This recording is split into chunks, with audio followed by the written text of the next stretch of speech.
friends, and welcome back to Emma Rose Reads.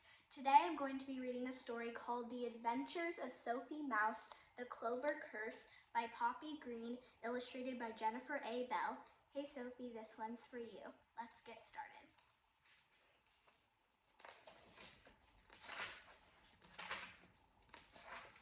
Chapter 1, The Groundhog's Rainbow. Mrs. Wise closed the book she had just read out loud to the class. Sophie sighed. Wow, what a story, she thought. A groundhog had found a hidden stairway in a tree. He climbed it all the way to the top branch, but the stairway kept going, so the groundhog did too, into the clouds and over a rainbow. He found a magical world on the other side. Sophie loved the story and the way it was told. It didn't feel like a fairy tale. It was written as if it had really happened. All right, class, said Mrs. Wise. Who can tell me what a legend is?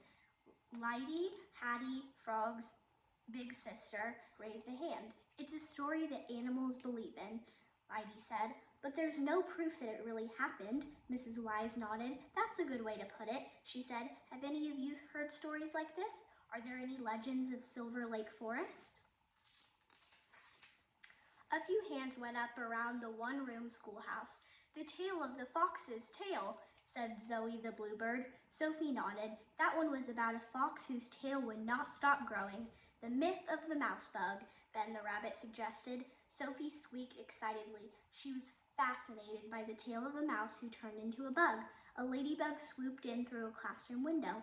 It flew around Sophie's head. Then it landed on the windowsill. Sophie stared at the bug as her mind wandered.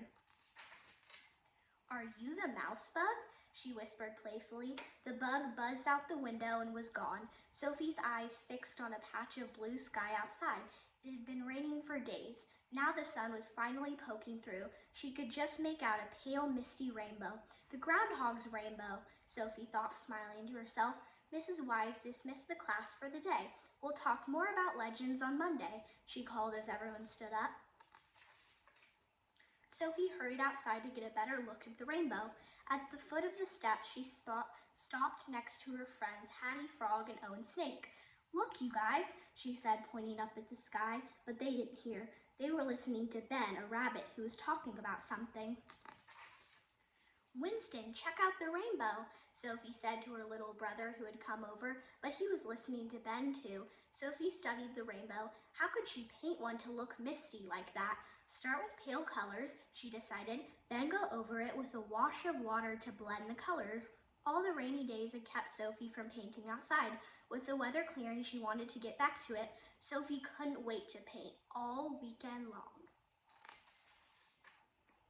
All right, that is the end of chapter 1. Join me in my next video for chapter 2.